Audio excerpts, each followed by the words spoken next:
Hello everyone, Toyhouze here, and welcome to this Burning Crusade Classic Warrior PvE guide. Now, the Burning Crusade is considered by many to be the best WoW expansion, and many consider it the golden era of World of Warcraft. So today I'm going to walk you through all three Warrior PvE specializations in the Burning Crusade to help maximize your effectiveness in PvE, whether you want to roll arms, fury, or protection. In order to do that, I'm going to cover everything from your talents, your gems, your enchantments, your best in slot gear list, to gameplay and rotations for all three specializations. So go grab some delicious food, get a good drink, because this guide is long and extensive. And if you like how that all sounds, be so kind and give this video a like, subscribe to the channel, and turn on bell notifications. And if you want to go through this at your own pace, there is a link to the presentation in the description as well. So I'm going to start with a brief high-level overview. In the Burning Crusade, there were some talent tree rearrangements that actually really buffed out warriors in the Burning Crusade, and one of those is the detachment of Rend from Deep Wounds and Impale. So in vanilla or classic World of Warcraft, if you wanted to get Deep Wounds and Impale, warriors needed to put 3 points into Rend, which was actually a waste because no one really actually used Rend competitively. Now in the Burning Crusade, warriors don't need to put 3 points into Rend to unlock Deep Wounds and Impale, be able to put points into it. So now that not only that, but improved intercept and death wish were both moved into the arms tree, so it's a little more natural. When it comes to PvE, all three specializations are viable, hence why I would like to tell you all about all three. Protection warriors are proven tanks, and they are the #1 choice for single target main tanking. Arms can also perform great for both factions, now that both factions have access to windfury totem, a powerful shaman totem that will allow multiple strikes, especially handy with a two-handed weapon. So a downside about warriors is that they're actually really slow to level. They've got really high gear dependence, which means really if you don't have that great of gear, it's going to be really tough to level. So you really want to have good gear in order to make the leveling experience easier for yourself. And this is especially true when it comes to weapons. And on top of that, warriors also have a hard time doing some more difficult quests. And I'm telling you guys, there are some hard quests in Classic, and the Burning Crusade for that matter. Taking on more than one mob at a time as a warrior can also be a challenge, and will typically result in death, which sucks, because that happens quite a bit. Top that off with low mobility, and that will bring warriors to be the hardest and the slowest class to level. However, many argue that warriors were overpowered in the Burning Crusade, and that statement has merit. Warrior is a great choice for PvE if you can grind your way to level 70. With that out of the way, guys, we are now going to move into our first specialization. PvE DPS Arms Warrior. We're going to be talking about the talents, the gems, the enchantments, the BIS list, gameplay, and skill rotation tips. I am proud to present this guide to you all. I hope that is everything you dreamed of. So we're going to start out with this cookie cutter build for a PvE DPS Arms Warrior. Please note that improved Thunderclap and improved Demoralizing Shout can be replaced with other talents if they are already provided by another warrior. Sword specialization is the best out of all weapon specializations, but of course, use the specialization of your current weapon. You wouldn't want to get sword specialization if you're holding a mace or something else, right? So the order of best to worst is sword specialization, then poleaxe specialization, and last mace. And again, this is for PvE. I know that mace is quite good for PvP. So keep that in mind. If you have a weapon and you're trying to decide which one to get, if all the things are equal, try to make it a sword. All right, moving on. When it comes to gems, you're going to want to get the Relentless Earthstorm Diamond as your meta gem. That will give you plus 12 agility and a 3% increased critical damage bonus. It's a great gem. Then fill your reds with either Bold Living Rubies or Inscribed Noble Topazes. Blue can be filled with red gems, or if you want the bonus, you can either get Sovereign Night's Eye or Jagged Talosite. By the way, guys, I just nerd out so much talking about gems. I think gems are the coolest thing added in the Burning Crusade. I remember I was a miner, and just getting gems that can give your gear enchantments is just the freaking coolest thing ever. I love mining and I love jewel crafting. It's just the coolest thing added in the Burning Crusade, in my humble opinion. All right, and last for yellow gems, you're going to want to get smooth dawnstone or rigid dawnstone. And there's pictures right there, so you know what they do. So what gems you get are going to depend on if you're a jewel crafter and have access to the jewel crafting only gems, and what stats your gear is missing, right? And what I mean by that is if you're not hit capped, maybe you're going to want to get the rigid dawnstone because that's going to give you some hit rating, or maybe you need more stamina, so you're going to go ahead and opt for the jagged talosite because it's got 4 crit strike rating and 6 stamina. So whatever your gear is missing, you can basically supplement with gems, and that's what I think is really cool about gems. It's different for everyone. It's cool. All right, ladies and gentlemen, we are moving on to enchants. So for the head enchant, you'll either want the Glyph of the Outcast, or if you aren't hit capped, you'll want the Glyph of Ferocity, right? Because the Glyph of Ferocity has 16 hit rating. And you can't be ferocious if you aren't hit capped. Winky face. For shoulder enchant, you'll want Greater Inscription or Vengeance or Greater Inscription of the Blade. And I would be in error to not mention that enchanters can also benefit from formula enchant ring stats on both rings. That is a nice little enchantment that we'll talk about again. All right, we're going to move on to the BIS gear, and it's a lot to include in this guide. So I just want to summarize and not read through everything and just say that engineering has a nice helm called the Mayhem Projection Goggles. They have some nifty little utility attached to them, like being able to see far into the distance, being able to see clouds that you can harvest, and they're plate. Leatherworking has quite a few good things. We're going to get into that later. But leatherworking, in my opinion, is fantastic. You can get the gloves of Immortal Dusk. You can get the Fletcher gloves of the Phoenix. You can get carapace of Sun and Shadow. And the drums. Ooh, the drums that we'll talk about. Here is BIS Gear Part 2. Some blacksmithing things like the waist and the weapon. Lionheart Executioner, of course.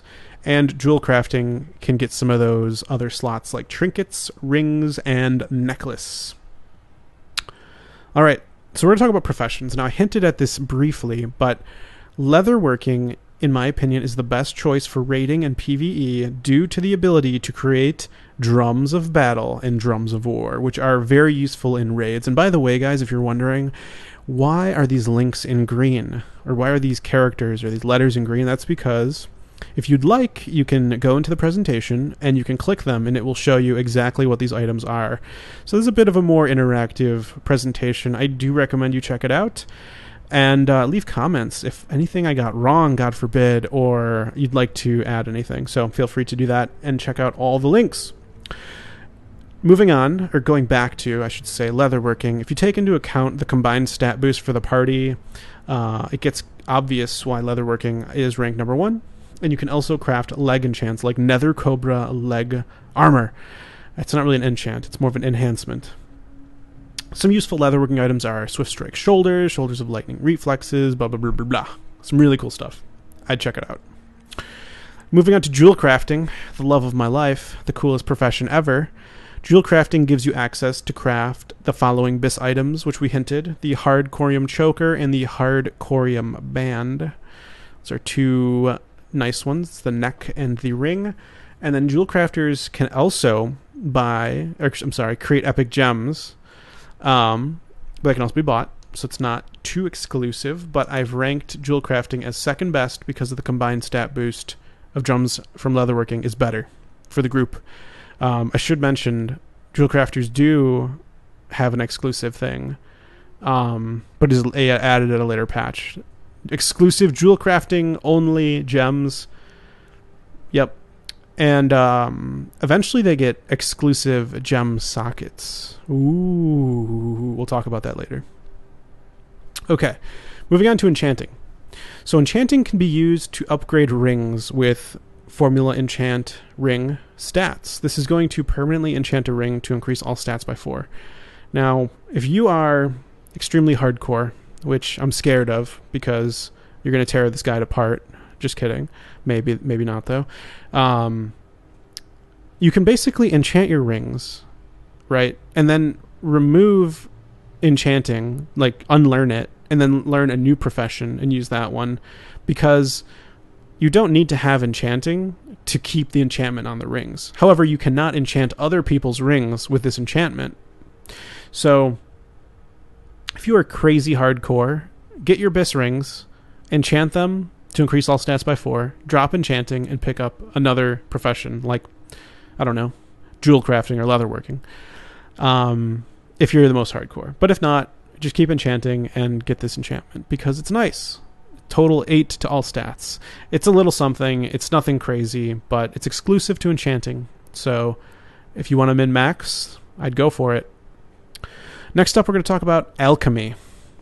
With alchemy, you can create the Assassin's Alchemist Stone. So this is going to increase your attack power by 108 and will increase the effect that healing and mana potions have by 40%. And it does not stack. This effect does not stack. It's nice. It's going to be good, but you will eventually replace it with a better trinket. So it's not, something to die over, right? But it's good. It's good. It's a good trinket. Also alchemy, you can make, flasks, elixirs, potions. Alchemy's been a great profession, for making money and providing consumables to your raid. Moving on to blacksmithing for, again, the PvE DPS arms warrior. Let's not cover that up. So blacksmithing is going to help you get new gear once you start doing dungeons and raids, but again, this is going to be replaced as you progress to higher end content. It's true for pretty much all professions, maybe leatherworking aside for the drums, but blacksmithing has some really good gear. You can create adamantite weight stone and adamantite sharpening stone to go on top of the gears, right? So you can sharpen your weapons. There's some nice starting gear, some Bis gear. So blacksmithing is also another great choice. You can't really go wrong with professions. You should definitely have 2 professions. Next up, we're going to talk about engineering. So there's a ton of useful items in engineering, right? Even in Classic, you had the repair bot, you had the jumper cables, and now they just add even more. You've got the Mayhem projection goggles, right? So it'll increase your crit strike, your hit rating. You can see the gas clouds. It slightly increases your stealth detection. Does not help really for PvE. You can look far into the distance. That doesn't really help too much either. But it's a nice starter helmet. It's nice. So engineering, another great profession. So we're down to gameplay and rotation for the PvE DPS arms warrior. So first up, you're going to white attack, then slam, and then mortal strike.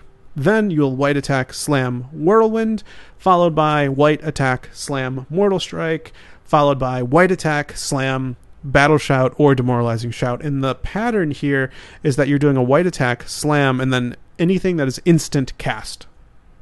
So mortal strike is instant cast, whirlwind is instant cast, mortal strike, again, instant cast, and then battle shout or demoralizing shout are also both instant casts. So that's sort of the pattern. You want a white attack, slam, and then instant cast ability. When it comes to dumping your rage, you don't want to just be spamming slam. You're going to want to use heroic strike to dump your rage. Another little tip is it's basically going all out when it's time to go all out, right? So only use Death Wish when other buffs, like a trinket that you have, a use effect trinket, or a proc from, an enchantment or a trinket. So basically, when you get those procs, when you get those other buffs, combine that with Death Wish. So you become a killing machine, all the buffs, stacking your buffs essentially, and try to use it on cooldown. So you're maximizing use, right? Maximizing the value of having the ability known as Death Wish. You're using it as frequently as possible. So I'm going to talk a little bit about some consumables for you guys. So some flasks. We've got the Flask of Relentless Assault, Elixir of Major Strength, Elixir of Major Agility, and so on. You can choose which ones you want to use. Highly recommend the Drums of Battle and the Drums of War. It's going to increase the Drums of Battle will increase the melee ranged and spell haste rating on nearby party members by 80 and will last 30 seconds. You can use them while shapeshift. Of course, warriors, that does not apply to you. Insane Strength Potion is great. Increases strength by 120. Boom, that's crazy. Defense rating doesn't matter as much, but it's nice. Yeah, especially being a melee DPS in the Burning Crusade, if you know what I mean. Elixir of major strength. 35 strength right there. That tooltip may or may not be right. That's looking a little iffy. Okay. So when it comes to stat priority, you're going to want expertise / hit rating, right? You don't want people dodging. You don't want your enemies parrying. So you're going to want to maximize your expertise and hit rating. After that, you're going to want to maximize crit and attack power / armor penetration. And last is actually haste. Do note that weapon mastery, which reduces the chance for your attacks to be dodged by 2% and reduces the duration of all disarm effects used against you by 50%, with orc and human racials, help reach the expertise / hit requirement. Do note, though, the build that I showed you at the beginning of this does not put any points into precision, which increases your hit chance by 1% per point that you put into precision. All right, ladies and gentlemen, that is the end of the PvE Arms Warrior, and we are now moving on to the PvE DPS Fury Warrior. Now, this Fury Warrior looks pretty incredible, I know, and, not all of us are going to get the dual twin blades of Azzinoth, but this guy did, and maybe it can be you too if you try hard enough. We're going to do the same thing that we did for the Arms Warrior for the Fury Warrior, and we're going to get started right now. So, starting off with talents, this is a wonderful little cookie cutter build that you can use for your Arms Warrior for for your Fury Warrior for PvE. Same thing with the Arms Warrior is that improved Thunderclap and improved Demoralizing Shout can be replaced with other talents if they are provided by another warrior. And oftentimes it should be a Prot warrior that has them, but you never know. But I think that they will. And you're going to want to put those points with Deflection, Iron Will, or Unbridled Wrath. It's up to you. There's always a little bit of flexibility with builds. So moving on to gems, you're going to see a lot of similarities between the Fury and the Arms Warrior. You're going to want the Relentless Earthstorm Diamond. You're going to have the Rigid Dawnstone for hit and the Jagged Talosite for if you need more stamina and crit rating, anything like that. So gems, pretty much the same thing. That's how you should use them. Again, if you don't need the item bonus, you don't have to put the corresponding colored gem into the slot, right? You could just throw Bold Living Rubies into a blue slot if you don't need the item bonus, for example. Enchants, again, this is pretty much exactly the same. Keeping in mind enchanters get that benefit, and Glyph of Ferocity as hit rating. Keep those 2 points in mind. Bis Gear, again, pretty much the same. However, the one difference, of course, will be the weapon. So the main hand weapon, Bis, obviously, would be Warglaive of Azzinoth, and that's the same for the offhand weapon, the Warglaive of Azzinoth. But also keep in mind that there are other options, like the Brutal Gladiator Slicer. You can have that in the main and the offhand. Veneer's Right Fist of Brutality, Veneer's Left Fist of Brutality, of Savagery as well, Blade of Infamy, Rod of the Sun King, Brutal Gladiator's Quick Blade. You have a lot of options here for your main and offhand weapons. Moving on to professions. This is pretty much the exact same thing. Leatherworkers are a great choice for PvE. I can't stress it enough. You should probably have like one leatherworker per party, right, for the drums, if you really are min-maxing. And again, these are the items that you can craft that are useful.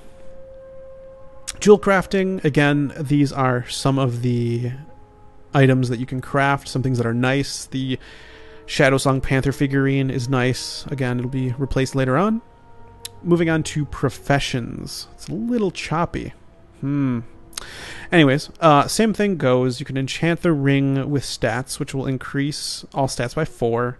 You can do that in your 2 Bis rings, drop enchanting, pick up another profession if you are min-maxing. Alchemy, you get that same Assassin's Alchemist Stone. It's going to give you 108 attack power, and it will also increase the effect that healing and mana potions have on the wearer by 40%, and this effect does not stack. It's pretty good. It's a pretty good trinket. Like the Shadowsong Panther, it will be replaced eventually.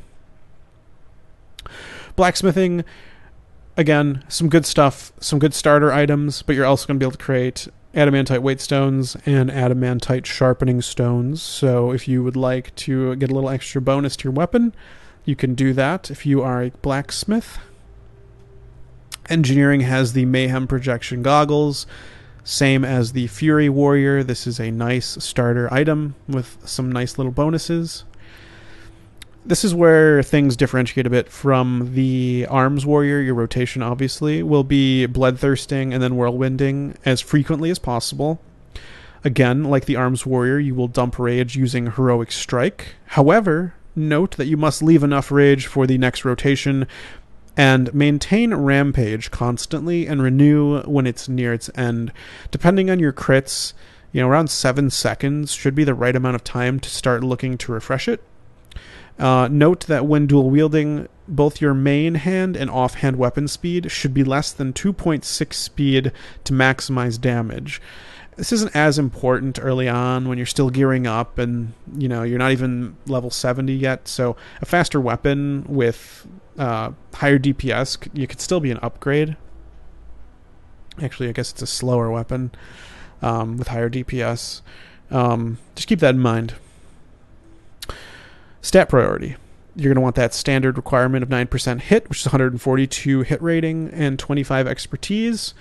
In terms of stat priority, of course, number 1, expertise/hit, moving on to crit/attack power/armor penetration, and the last haste.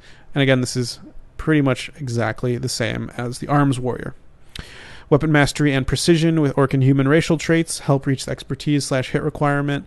And what I'm getting at with when I say orc and human racial traits, for those of you who do not know, orcs have a racial called Axe Mastery, which will help them reach their expertise/hit requirement, and humans have sword specialization or sword mastery. They're great with swords, and it'll help them reach their expertise/hit requirement. I actually also think humans have mace specialization as well. Keep that in mind.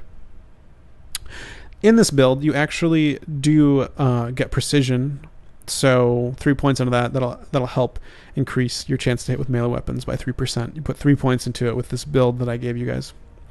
Consumables, exactly the same as the Arms Warrior. These are the flasks, the elixirs, the potions, and the food that you will consume in order to maximize your DPS in PvE.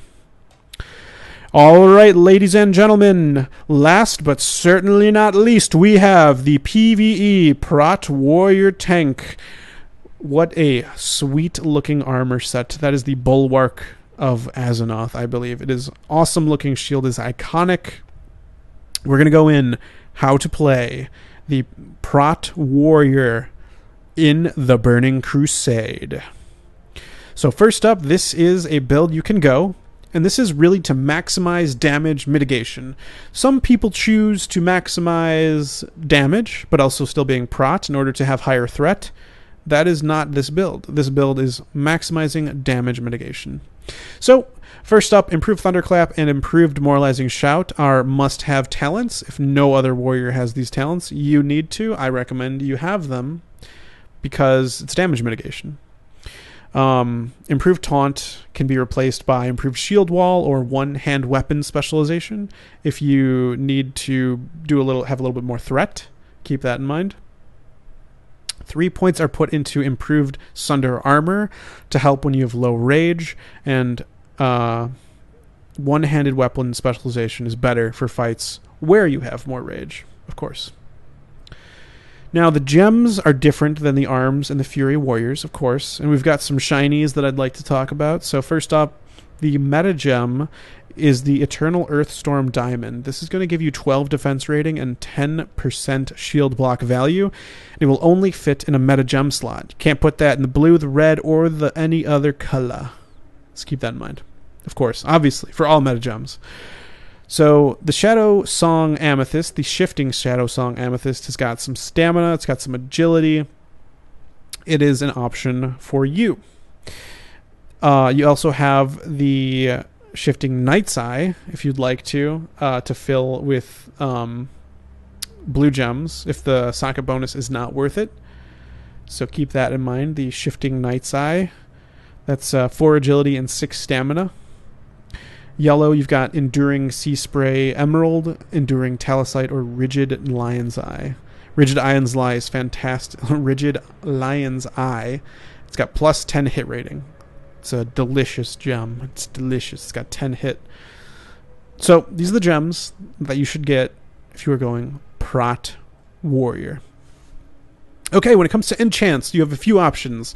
For the head, you can either go Glyph of the Defender, which will give you 16 defense rating and 17 dodge rating to a head slot item, or you can choose to go Presence of Might, which will give you 10 stamina, 10 defense rating, and 15 shield block value, and that goes on a leg or head slot item.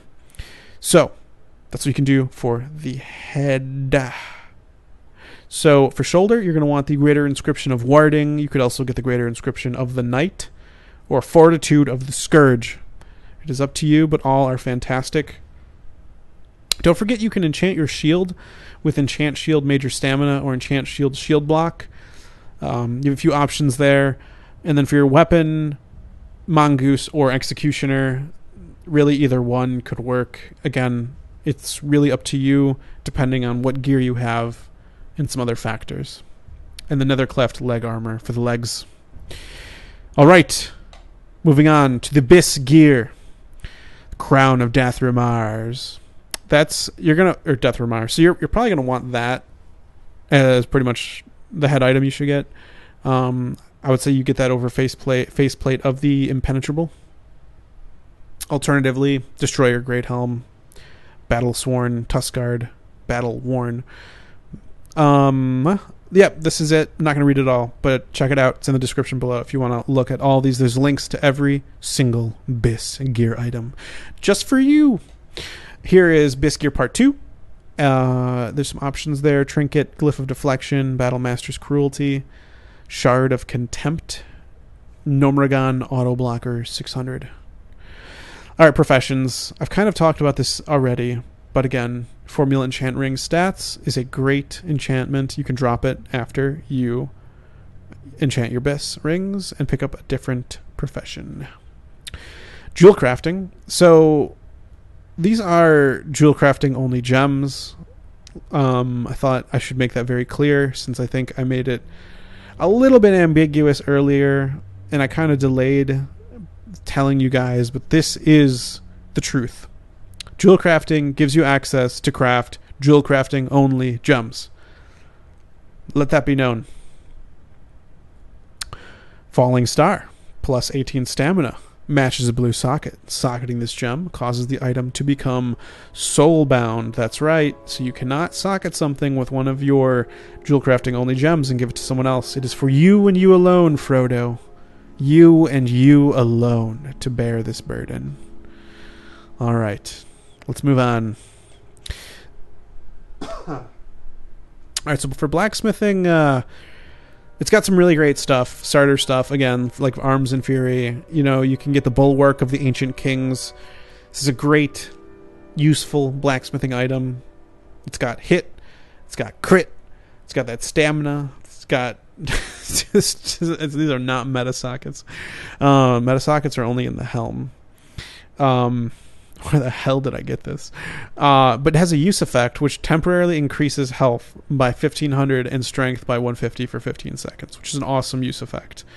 So it's pretty awesome. And that is BOP. You cannot sell this unless this tooltip is mega wrong. So blacksmithing is great.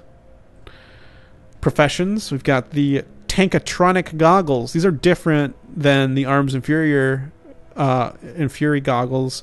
These have defense, hit, dodge, and a lot of stamina. What the fuck is wrong with these tooltips? Meta socket. It's a yellow socket, dude. What is this? Yeah, there's some really great items with engineering. As always, Gyro Balance Corium Destroyer, the Tankatronic goggles was featured here. Got the Goblin Rocket Launcher, Gnomish Poultryizer, and the Field Repair Bot 110G. Repair bots are great for raids because if you're wiping a lot, hopefully not, you can repair all your gear, and it can be helpful if you're just starting out. So engineering could be one of those professions that you hold on to when you're progressing, right? You guys have not totally locked down like a 1 hour SSC or something, right? So engineering's good for early TBC release, in my opinion. And your opinion can differ. Gameplay and rotation, pretty straightforward. Shield slam, revenge, devastate, devastate. Shield slam, revenge, devastate, devastate. General tips is that threat is gained per rage consumed ranking from left to right. I'm going to slow down here in case that doesn't make sense.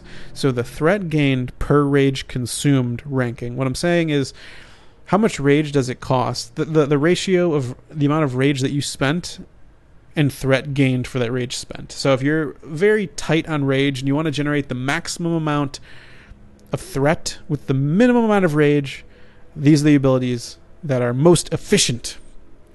Revenge is number 1, most efficient, then Shield Slam, then Devastate, and last Heroic Strike. Not including the ratio, let's just say overall threat gained ranking from left to right, regardless of how much rage is cost.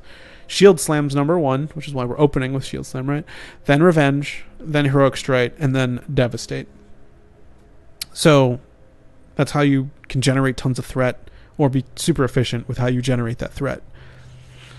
Consumables. This is different than the Arms and the Fury Warrior, of course. We're going to be eating the Spicy Crawdad. That's going to give you 30 stamina and 20 spirit.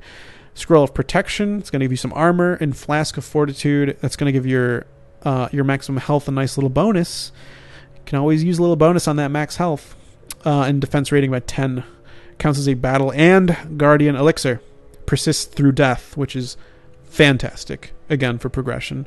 Don't forget Health Stones, Master Health Stone, Nightmare Seed, super Healing Potion. Yeah, that Alchemist's ring I just remembered from, or the Alchemist's stone from Alchemy is more useful here because, you know, you're the tank. Maybe you're popping potions more frequently. Maybe you're using those super Healing Potion. There's also the Healing Potion Injector with Engineering. So, you know, there's some synergy there with alchemy engineering. If you're loaded with money and don't need a gathering profession or even alt that gathers for you, you got a druid that you just use to loot herbs and mining. There you go, man. Stat priority. So this is going to be a little sticky, and probably going to get some comments about this, but this one I won't. Standard requirement of 9% hit, 142 hit rating, and 25 expertise. And the reason this is important is because when a boss parries your attack, it reduces the default swing timer of the boss's next main hand attack. So stacking expertise will actually dramatically increase your survivability. Because the more he parries, the more he's going to swing at you with his main hand. And the sooner you're going to die. So expertise is very good, actually. And I put here at the bottom, there really is no correct stat priority list.